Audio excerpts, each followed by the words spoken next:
Hey guys, welcome to day 15 of our 40-day challenge. I'm now recording my third video because the first video was 16 minutes long and I don't want it to be. The next one, my phone just stopped recording right in the middle. So this is starting to become aggravating. But here we go, take 3. So real quick, many of you guys reached out yesterday asking a question about me saying that your cells are starving when you have insulin resistance. And you guys already know the answer to this question. You were wondering, what do you mean by that? You already know. So let me just explain very quickly. And that's actually a good question to lead me into today's tip.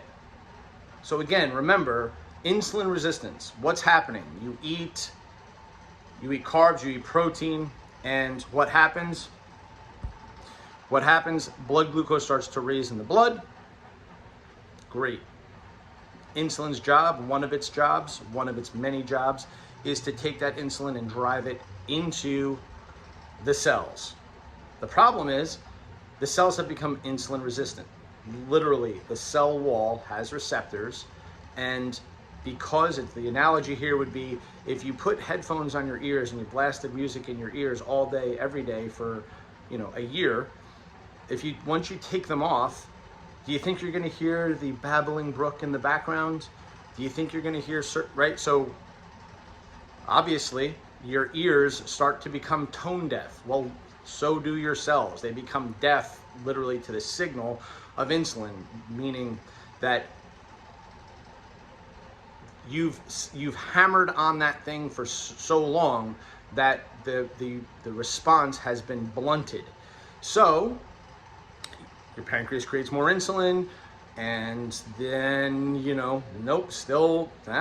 all this circulating insulin. And if you go back to my conversation with Dr. Mike T. Nelson, we talked about this, how blood glucose goes up, insulin also goes up after a while, insulin starts to come back down because eventually your pancreas gets exhausted from the process of constantly releasing the insulin. Now you have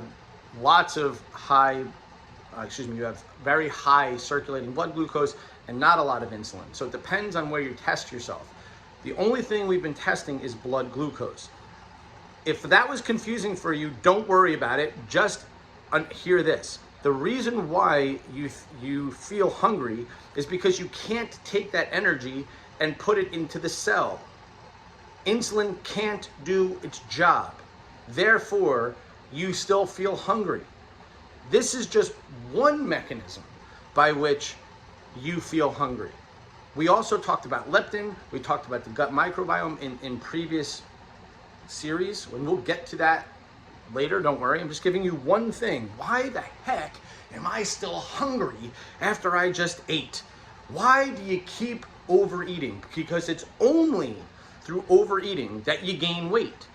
And it's only through undereating that you lose weight, meaning you burned more calories than you ate at the end of each day, at the end of a week, at the end of a month, to create a 3,500 calorie deficit to lose 1 pound. Yes, calories really do matter, but what's happening there matters, meaning the quality of the calories matter. That's why I talked about increase your protein, increase your fiber, increase your resistant starches, blah, blah, blah. If you do the things I'm telling you to do, when we say things like a calorie isn't a calorie, we mean that if you were to eat, straight candy bars as opposed to high protein, quality foods, leafy greens, meaning high fiber, resistant starches, make sure you're hydrated, make sure you sleep enough, then you start to realize that calories can work for you. They're way more thermogenic. They're way harder to overeat. There are certain additives and preservatives and combinations of food that are hyperpalatable that make you overeat. There's genes that you have that map onto leptin response that will similarly, the cluster of them, the net result is that you're more likely to overeat. The one thing we're covering right here is insulin resistance and how and why it makes you feel hungry. So how the heck do we reverse it? Well, we've been talking about how to reverse it by these tips, by making it harder to overeat, by feeling satiated more easily. And it's really about putting bulk in your stomach, not fat, meaning food, water, things of that nature. So drinking water between meals will make you feel more full in your stomach. When you eat higher protein, you eat higher fiber. But here's the other thing. If you eat, veggies and, leafy greens and things of this nature, that's bulk. They have a net calorie deficit by the time you're done digesting most of them. Most of them, by the time you're done digesting all that fiber, you're going to burn more calories in the digestion process than the veggies actually have. And even if you have some net plus, you will have put so much bulk through your stomach that you're like just full. You don't want to eat anymore. But here's the problem. And this goes back to the insomnia sleep thing. You'll notice that I put a link to the insomnia videos in the sleep video, because if you have insomnia, the longer insomnia goes on, the harder it is to fix.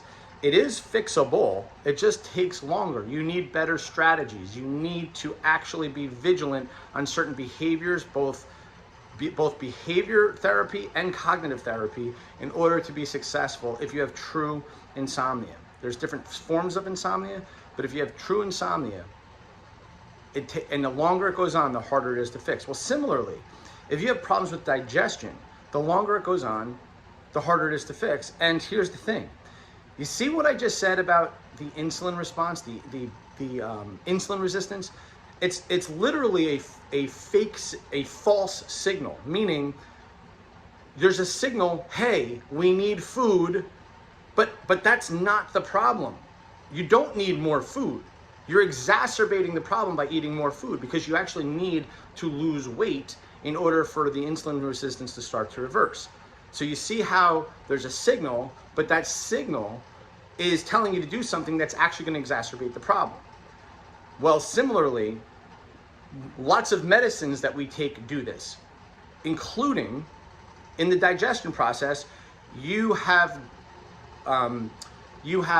acid reflux. So you take, a proton pump inhibitor in order to fix your acid reflux. No, you're just making it worse. You're mechanistically making it worse instead of fixing the problem.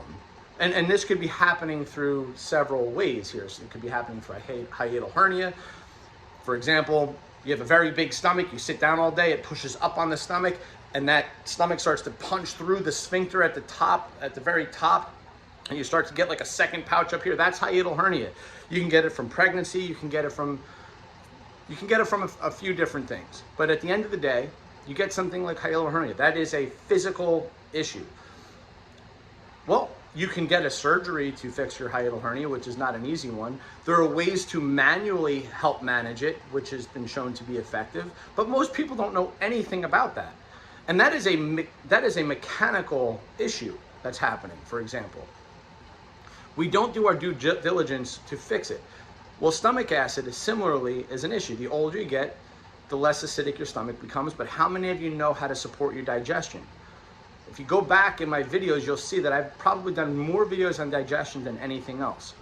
So if your stomach acid can't convert the food you eat into what's called chyme and move it into your small intestine in its appropriate form, which is called chyme, you get digestive issues of all sorts, including things like SIBO, small intestine bacterial overgrowth.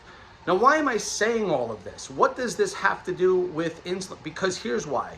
If you eat lots of leafy greens and this and that and the other thing, you're going to get digestion problems, most of you, if you already have them. You're going to exacerbate the problem. You're going to get lots of gas, you're going to get lots of bloating, you're going to not feel good. So how can we mitigate this, Tom? Well, you can cook it, you can boil it. Still a problem? Still cook it, still boil it, and you put it in a blender. Meaning that you're pre-digesting those greens in order to get them into your stomach, right? To make you feel full. These are all little tricks that can help you out. Okay, you still have issues? Okay, you can go back and I'll put a link to my digestive stuff. And it's just a massive topic, but I'm just showing you guys that unfortunately, the longer we let ourselves go, the harder things get. Because you didn't pay attention. It's sort of like the person that has, the knee problem or the hip problem or the elbow problem that is clearly, for example, from swinging a golf club. You're clearly in pain because you're ripping a club through a plane of motion at maximum speed that exceeds 100 miles an hour, and your hip can't cash that check, and so your hip keeps hurting after each round of golf you play. That is the reason why I stopped doing jiu-jitsu. I love jiu-jitsu, but I want my hips. It's the reason why I stopped boxing at a young age, because as soon as I found out what traumatic brain injury does, I stopped.